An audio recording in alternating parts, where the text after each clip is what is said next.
नमस्कार, मैं डॉक्टर हेमलता शर्मा, सहायक आचार्य संस्कृत, राजकीय स्नातकोत्तर महाविद्यालय बयाना। महाराजा सूरजमल ब्रज विश्वविद्यालय द्वारा BA प्रथम वर्ष संस्कृत में प्रथम प्रश्न पत्र में नाटक, नीति, कथा, साहित्य, व्याकरण एवं अनुवाद का है। उसमें स्वप्न वासव दत्तम, जो कि महाकवि भास द्वारा विरचित है, का आज हम अध्ययन कर रहे हैं। पूर्व वीडियो में भी हमने महाकवि भास कृत स्वप्न वासव दत्तम नाटक की कथा वस्तु का अध्ययन किया था। आज हम महाकवि भास की नाट्य कला एवं उनकी भाषा शैली का अध्ययन करेंगे। महाकवि भास के नाटकों में मनुष्य जीवन के विविध रूपों का पर्यवेक्षण करने का पूर्ण अवसर उपलब्ध होता है। अतएव उनके रूपों में विविधता एवं सर्वतोमुखी प्रतिभा की झलक भी विशेष रूप से दिखाई पड़ती है। दूत वाक्य, मध्यम व्यायोग, दूत घटोत्कच, कर्णभार और उरुभंग ये इनके एकांकी नाटक की श्रेणी में आते हैं। प्रतिज्ञा योगंधरायण, स्वप्न वासव दत्तम और प्रतिमा नाटक ये पूर्ण विकसित नाटकों की श्रेणी में माने गए हैं। इनके सभी नाटक रंगमंच पर बड़ी आसानी से अर्थात सरलता से खेले जाने योग्य हैं। अभिनेता इन रूपकों अर्थात नाटकों की सबसे बड़ी विशेषता रही है भास के नाटकों में। इन नाटकों में भास ने न तो वर्णन की प्रचुरता ही समाहित की है और न ही अनावश्यक कथा वस्तु का विस्तार ही किया है, जो अभिनेताओं की अभिनय कला की गतिविधि के प्रतिरोधक हो। विभिन्न अवस्थाओं में भिन्न भिन्न भावों और विषयों के सूक्ष्म वर्णन में महाकवि भास सिद्धहस्त कवि माने गए हैं।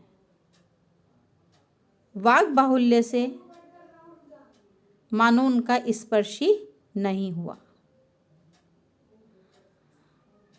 इनका जो नाटक है वह बड़ा ही सुव्यवस्थित, सुसंगठित है। पात्रों के संवाद भी नपे तुले शब्दों में है। इनके नाटकों के जो पात्र हैं वह बातों को, जो भी बातें हैं, उपयुक्त जो बातें कही गई उन्हें चुने हुए शब्दों में कहना अधिक पसंद करते हैं। वे अनुपयुक्त, अनर्गल, फालतू की बकवास नहीं करते हैं। भास संवाद कला के विशेषज्ञ हैं। वे अच्छी प्रकार से जानते हैं कि व्यक्ति किस परिस्थिति में क्या कहेगा अथवा क्या कहना चाहेगा। वे मनुष्य के अंतर्द्वंद को सीधी भाषा में सरलता से व्यक्त कर देते हैं। अतएव भास के नाटक शास्त्र की दृष्टि से सुबोध, अभिनय और सरल हैं।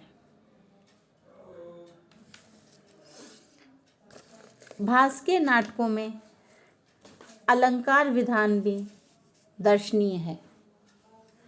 प्रत्येक नाटक की कथा वस्तु को इस प्रकार प्रभावोत्पादक घटनाओं से विकसित किया है कि उनमें स्वाभाविकता और गतिशीलता के साथ साथ रस परिपाक भी समुचित रूप से अर्थात अच्छी प्रकार से हुआ है।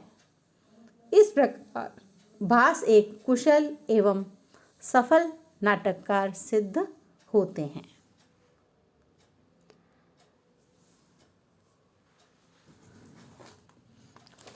महाकवि भास की भाषा शैली अपने ही ढंग की अनोखी और निराली है। भाषा भावोत्पादक और मुहावरों से युक्त है। इनकी भाषा में अनेक स्थानों पर स्वभावोक्ति का पुट भी देखने को मिलता है। इन्हें दीर्घ समस्त पदों का प्रयोग पसंद नहीं है। यद्यपि गद्य काव्यों और महाकाव्यों में क्लिष्ट भाषा एवं सामस युक्त पदों की प्रचुरता दृष्टिगोचर होती है, तथापि नाटक के लिए वह सर्वथा अनुपयुक्त है। नाट्यशास्त्र के लिए भाषा की सरलता, सरसता, स्फुटता, प्रसन्नता, गंभीरता, मधुरता और मनोरंजकता आदि अपेक्षित होती है। भास के विचार और भाव उच्च तथा हृदयंगम करने योग्य हैं। इनकी भाषा में सरलता, सरसता, स्फुटता, प्रसन्नता, गंभीरता, मधुरता और मनोरंजकता जो कि नाट्यशास्त्र के लिए बताए गए हैं, वो सब समाहित हैं। कथोपकथन और कवित्व की दृष्टि से भी इनके नाटक संस्कृत साहित्य के किसी भी सर्वसम्मानित कवि और नाटककार से कम नहीं है। कालिदास जैसे विश्वविख्यात महाकवियों में भी माधुर्य, प्रसाद, ओज आदि गुण उपलब्ध होते हैं। भास की रचना में ये गुण पूर्ण रूप से विकसित हुए हैं। इनके पद्य और गद्य दोनों ही प्रशंसनीय हैं। इनकी शैली और भाषा उस युग की ओर चिन्हित करती है जब संस्कृत जनसाधारण की भाषा थी।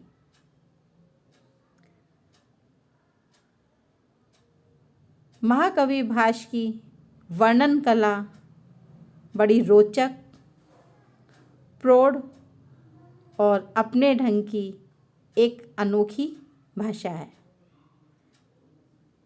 जैसे नाटक का अंग भाषा है, वैसे ही उक्ति प्रकार भी है। भास का उक्ति प्रकार भी बड़ा विचित्र है। जैसे स्वीकृत्यर्थक शब्द के लिए आम तथा बाढ़म का प्रयोग, यदि तथा चेत का प्रयोग, कुशल प्रश्न के लिए सुखम आर्यस्य आदि का प्रयोग है।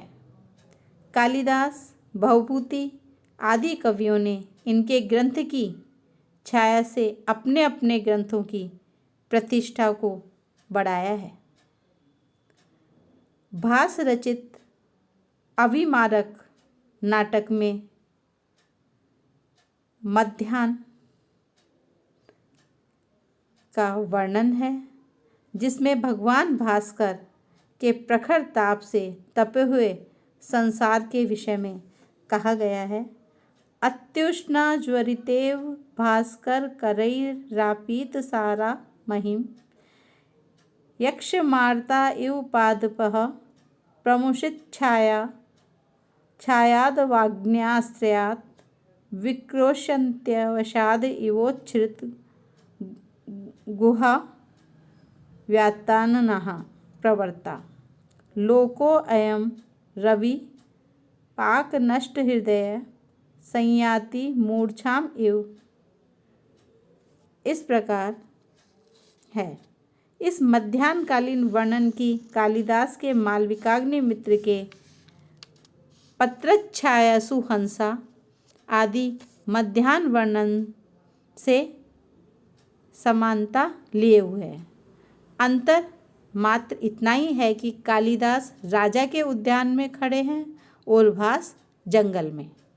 भास ने अपने स्वप्न वासवदत्तम में तपोभूमि का वर्णन करते हुए या वर्णन इस प्रकार से किया है।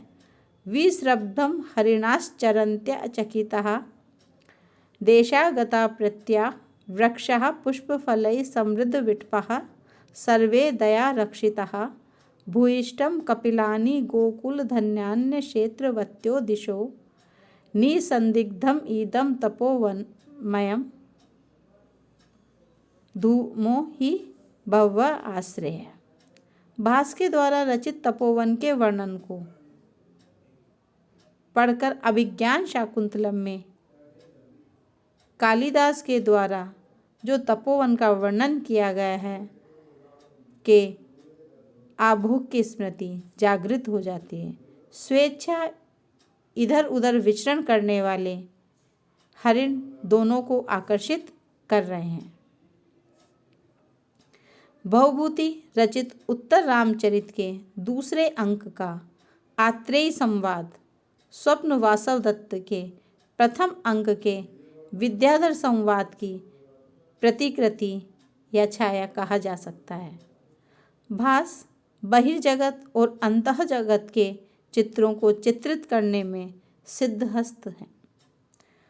उदाहरणार्थ स्वप्न नाटक का प्रथमांक देखा जा सकता है। भास के रूपक अनेक मनोरम चित्रों से चित्रित एवं सुसज्जित हैं। तो इस प्रकार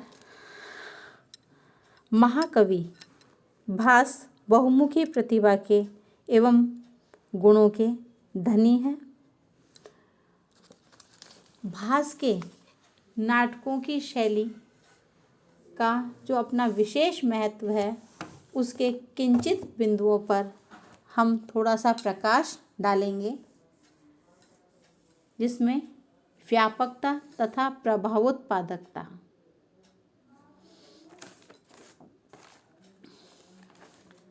भास के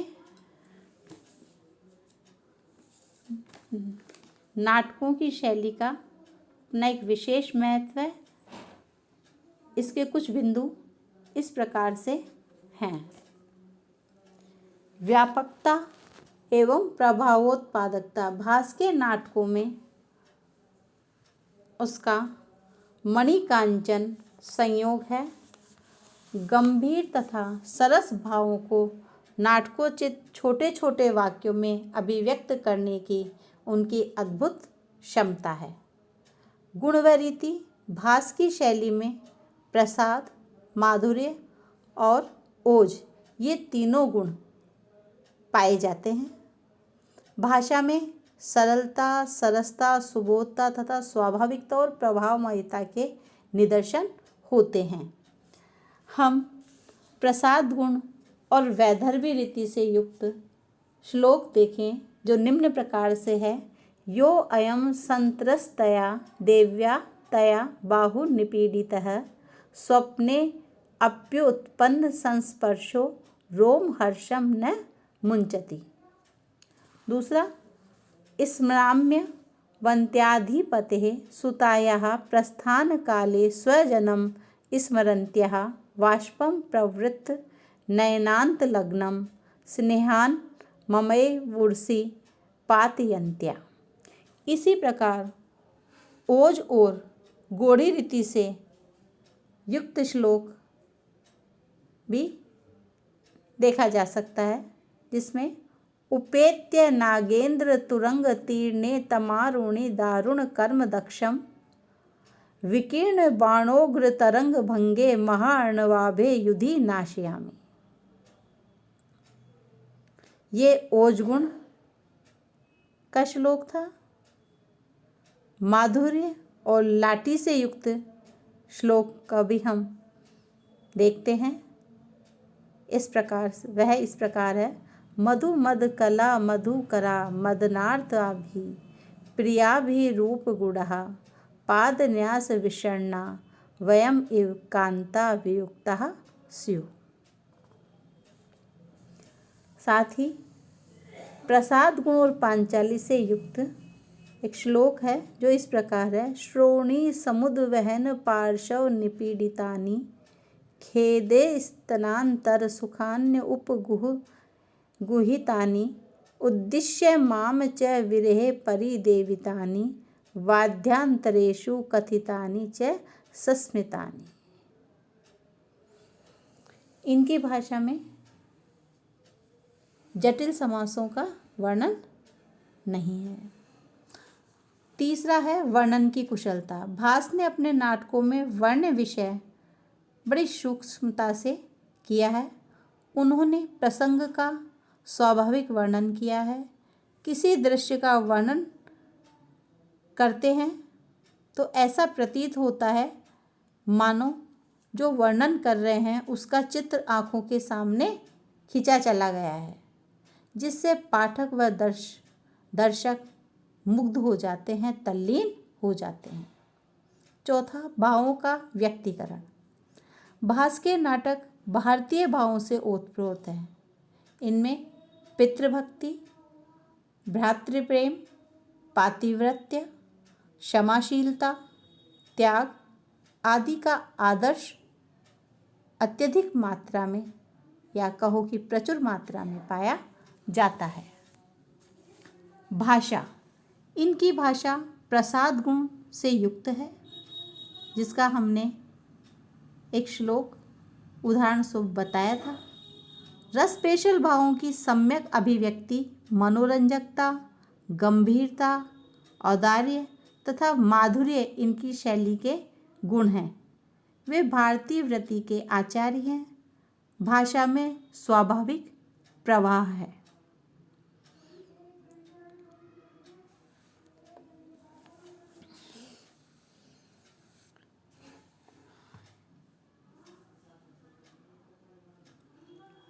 प्रकृति चित्रण। भास का बाह्य और अंतः प्रकृति दोनों का ही चित्रण बड़ा ही हृदयग्राही है। उन्होंने प्राकृतिक दृश्यों का वर्णन यथार्थ, रोचक एवं व्यापक रूप से किया है। उनकी रचनाओं में सर्वत्र प्राकृतिक दृश्यों का मनोहर, सुंदर एवं हृदय को आकर्षित करने वाला वर्णन प्राप्त होता है। रस। भास ने भरत मुनि के 8 रसों का अपने नाटकों में प्रयोग किया है। रस की पूर्ण अभिव्यक्ति, रसाभास, भावाभास, भावशबलता इन सभी का पूर्ण रूप से निर्वाह किया है। रसाभिव्यक्ति में शब्दावली स्वाभाविक और सरल है। उसमें आडंबर और कृत्रिमता लेशमात्र भी नहीं है। स्वप्न वासवदत्तम नाटक संयोग और विप्रलंब श्रृंगार का प्रयोग से युक्त है। अर्थात स्वप्न वासवदत्तम नाटक में संयोग और विप्रलंब श्रृंगार का प्रचुर मात्रा में प्रयोग हुआ है, जो कि अत्यंत ही मर्मस्पर्शी है। इससे यह कहा जा सकता है कि स्वप्न वासवदत्तम नाटक का प्रधान रस श्रृंगार रस है। अलंकार। काव्य सौंदर्य की अभिवृद्धि करने हेतु अलंकारों का प्रयोग किया जाता है। अतः भास के नाटकों में विभिन्न अलंकार प्राप्त होते हैं, जिनमें अनुप्रास, उपमा, रूपक, अपनौति, उत्प्रेक्षा, अनुमान, काव्यलिंगी आदि तथा स्वभावोक्ति, परिकर, अर्थांतर, न्यास आदि अलंकारों का प्रयोग हुआ है। और परिकर तथा अर्थांतर न्यास से ही वासवदत्तम में पात्रों के संवाद प्रवाह में ये अपने आप ही परिलक्षित भी हो जाते हैं। उपमा अलंकार का हम उदाहरण देखें। काल क्रमेण जगतः परिवर्तमाना चक्रार पंक्तिर इव गच्छति भाग्य पंक्ति। दूसरा अनुज्ञा अलंकार का उदाहरण देखें। उसमें